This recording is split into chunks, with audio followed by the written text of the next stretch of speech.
Like and subscribe for more inspirational stories. Eusebio was always a man of few words, and his hands were always full of calluses. He woke up before the sun and slept with only the clothes on his back, but he never complained. A widower from an early age, he raised 2 children alone with the sweat of the fields and the little the land gave. He always believed that love was enough to make good people. He worked hard, paid for their schooling, and filled the table even when the pantry was almost empty. But time passed, and the boys became men, and not the kind who honor their blood. They were cold and distant. Eusebio pretended not to see, but in the silence of the house he felt that something inside them was no longer his. In his later years, as his health deteriorated, Eusebio became a burden. He was treated as a nuisance, a living reminder of a debt his children did not want to pay. One morning, one of them suggested that he take a trip to the countryside to get some rest. Eusebio, as innocent as he always was with those he loved, accepted. He got into the truck without knowing that from then on he would not return home. After hours on the road, he passed out, drugged with medicine in the coffee he had drunk before leaving. He woke up in a place he did not know, alone, in the middle of the desert. Without water, without food, without anyone. It was there that he began to die for the first time. The light was dry, white, cruel. The place was a ghost town, with 6 broken-down houses and dust where once, perhaps, there had been life. Eusebio staggered, his eyes burning, his body slow as someone in a bad dream. He called out to his children, then to anyone else. No one answered. He tried to get back on the road, but his eyes were shaking. He fell once, twice. His throat hurt from thirst. His skin was already burning from the sun. Everything there seemed made to erase people. He sat down in a corner of thin shade and stared at the ground, trying to understand what he had done to deserve this. Could it have been just because I got old, he thought? That was when he saw, in the distance, an old wooden structure, a well. He struggled to get up, dragging his legs. He wanted water, any drop. But when he turned the handle and pulled the bucket, a thick, dark liquid with a strong smell came out. For a second he thought he was seeing something. He ran his hand over it, sniffed it, got his fingers dirty. It wasn't water, it was oil. That, which would be gold to anyone, at that moment only, meant that it couldn't even quench its thirst. He sat down again, leaning against the well, and laughed. He laughed sadly, without sound, like someone who has already understood that he will die far from everything. But inside him, something hadn't turned off yet. That night, the cold was more intense than the sun during the day. Eusebio lay down on the hard sand, hugging his body. He thought about his wife who had already passed away, about his little children running around in the yard. Images that came to him in flashes, as if his mind wanted to console him before the end. His eyes felt heavy, but his heart was still beating. When the sun rose, he could barely open his eyelids. It was then that he heard the noise, an old, slow engine, a truck. He didn't know if it was real or a hallucination. He could only lift one arm, weak, and let his body fall again. It was all he could do. The driver's name was Daniel. He stopped the truck as soon as he saw the figure lying near the well. He thought it was a drunk, then a body. But when he got closer, he saw that it was an old man, and that he was still breathing. He took Eusebio to the back of the truck, poured water in his mouth, and offered him dry bread and a blanket. "Stay still, Dad. You're safe now." It took 2 days for Eusebio to be able to speak properly. He told him the basics. His children, the trip, the abandonment.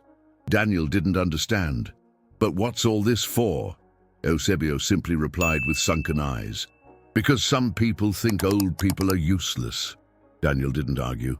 He slapped the steering wheel and said, "Then let's show them that we're good for something."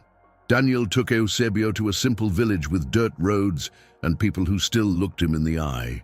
There he introduced the old man to the priest, the owner of the store, and the mechanic who lent him tools. Ordinary people, but true to their word. They took care of him as if he were a distant relative. As the days went by, Eusebio got back on his feet. His body still ached, but his chest was breathing better. He told Daniel about the well. There was no water. There was something else. Black. Daniel frowned. The next day, he got in the truck and they went there. Eusebio showed him the bucket. Daniel ran his fingers over it and sniffed it. "This is oil, Dad." The news spread silently, as only dangerous news can do. A lawyer from the neighboring city, who was known to Daniel, was called. They investigated the records.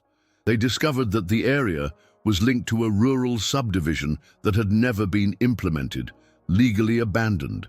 Based on the occupation and the discovery, they filed a request for possession and concession of exploitation.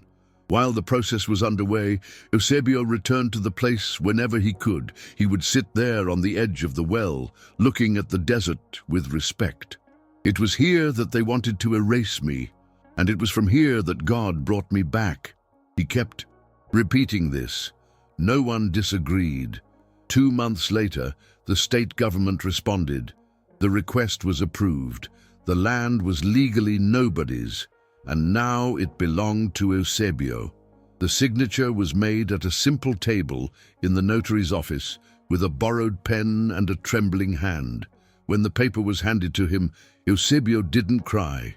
He just took a deep breath, as if he had been holding his breath for a lifetime.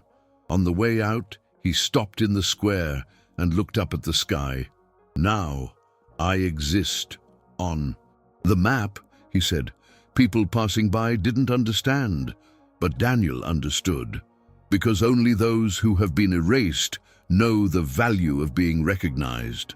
The extraction company arrived quietly, but with structure. They probed and confirmed there was enough oil for exploration on a reduced scale. They made a fair offer. Eusebio did not ask for a fortune. He just wanted enough to live in peace, build a place for himself, and leave something worthy for whoever came after. He negotiated directly, calmly, without fear. There was something new on his face, firmness. In his eyes, the same sweetness as always, but now with a sparkle of someone who was once again the master of his own story. The old man that no one wanted to see was now the man that everyone wanted to hear. With his new name on the land and the contract signed, Eusebio began to rebuild himself. He rented a modest room in the village, had a small brick house built on the side of the road, and began to walk with his head held high. Each month, part of the oil profits went into a simple account opened in his name. No ostentation. He bought a new pair of boots, a rocking chair, and had his teeth fixed. He didn't want to draw attention to himself, but he did. The people of the village saw him as a miracle who could walk. Eusebio didn't consider himself chosen. "I only survived where they swore I wouldn't last." Meanwhile, the sons thought their father had disappeared forever. They were already considering him dead. One of them even started filing false papers to declare his inheritance, but the notary's office blocked the request. There are recent transactions in Eusebio's name. The oldest turned pale. He tried to find out more and learned from an acquaintance that the old man from the well now owned an active concession. They laughed nervously. Impossible. But when they saw the headline in the capital's newspaper, "Elderly man survives abandonment in the desert and takes over oil field," the truth hit them like a rock. The story they had tried to bury was bubbling up too strong to be contained. Eusebio found out that his children were asking. He didn't hide.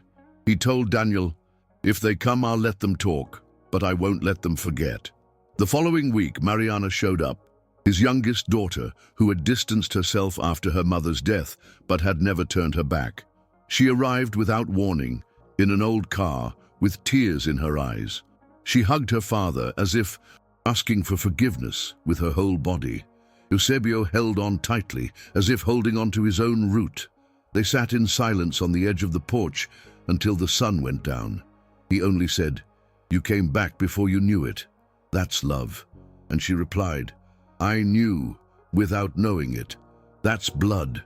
With Mariana by his side, Eusebio began to prepare what was to come. He organized all the documents, certificates, medical reports, photos of the abandoned village, proof of the concession, bank, statements. Everything was in a light blue folder, as if it were a dossier of the truth.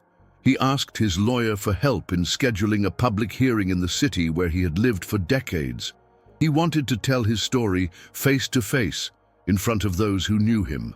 The plan was not revenge, it was memory. I want them to know, that's all. But everyone knew. When the truth comes in through the front door, lies run out the back. On the day of the hearing, Eusebio entered the room with slow but firm steps. He was wearing a clean shirt, jeans, and a cap with the name of the village where he had been taken in. Mariana walked beside him, holding the blue folder against her chest. There were people who had not seen Eusebio in years. They whispered, pretended not to, some lowered their eyes, but he did not stop. When the judge authorized it, he stood up and told everything. Without shouting, without dramatizing, he just talked. About the hands he had created, about the coffee with medicine, about the road of no return, about the dark well, about the life that almost was, and finally about the truth that no one expected. I did not just survive. I came back with everything that is mine, and now I speak. There was a lot of evidence, images, reports, maps, testimonies. Mariana read in a firm voice. The lawyer added technical details. Eusebio just listened, taking deep breaths between one document and another. When the part about the forged signatures came, the silence turned tense. The children were there, summoned by subpoena. One tried to leave in the middle, the other started to tremble. When the witness from the village, the mechanic who saw Eusebio being dropped off in the town, confirmed the story, there were no more doubts. The public prosecutor's office requested that a case be opened for attempted murder, false information, and property fraud. No one there had ever seen justice move so slowly and so steadily. After the hearing, Eusebio did not celebrate. He did not go out shouting victory. He returned home early, had black coffee with Mariana, and looked at the land where they were starting to build the new house. He asked for a room just for him and another for her. I don't want any more noise other than the wind. The next day, he walked to the village, bought fennel, bean, and tomato seeds. He said he wanted to plant. Nothing big, just enough to see the growth. The oil did yield, yes, but what he really wanted was wet earth, the smell of plants, and silence that didn't hurt. The village embraced him. The priest invited him to tell his story on the local radio station. The school asked him to visit the high school students. The neighborhood association began using part of the profits from the concession to renovate the square and the health center. Eusebio accepted everything calmly, but always said, "I am not an example. I am just someone who did not die where they tried to kill me." Mariana wrote these phrases down in an old notebook. She said that one day she would write a book. He laughed, a little embarrassed, but he let her, because deep down he knew that all of that, the fall, the return, the well, was no longer just his.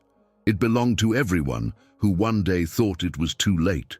One morning, Mariana arrived with a gift wrapped in cloth. It was a painting. Inside was a photo of Eusebio in front of the well, with the sun at his back and his hand resting on the old pump. Below, handwritten, was the following: "Here, where they tried to extinguish me, God gave me light." He said nothing. He just put the painting on the wall of the living room, right in front of the door. There it stayed. Every time someone came in, they would see the image first, and then the old man, sitting in the rocking chair, sewing a hammock, cracking corn, or just watching time go by. "This is my retirement," he would say, "the peace of not owing the world anything anymore." Mariana set up a small vegetable garden in the backyard. Eusebio tended it like someone would a child. He watered it early, talked to the cabbage plants, and wrote everything down in a notebook. One day, he planted the seeds from the first batch he had bought in the village right there, the same ones he had brought in his pocket the day he signed the concession. "I want to see this bear fruit before I leave," he said, and it did. In the spring, the cabbage grew, the tomatoes sprouted strongly, and the bees returned to the yard. The oil well continued to operate just a few meters away, but there, in that small, lively yard, the land was in charge. And finally, she obeyed a man who had always respected her. At the end of the year, Eusebio was invited to light the Christmas tree in the town square. He climbed up onto the platform, wearing the white shirt that Mariana had carefully ironed, smiled shyly, and pressed the button. The lights slowly came on, as if they knew the story he carried on his shoulders.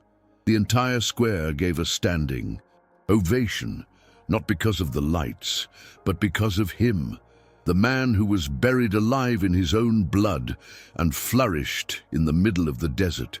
That night, while the people celebrated, he returned home in silence, with his hammock waiting, his coffee on the fire, and his peace with the past. He went to bed early. Before closing his eyes, he got up from the hammock, opened the window, and looked at the sky. Outside, the field was still dark, but no longer threatening. It was the same sky that had seen him left to die. Now it saw him sleeping in peace.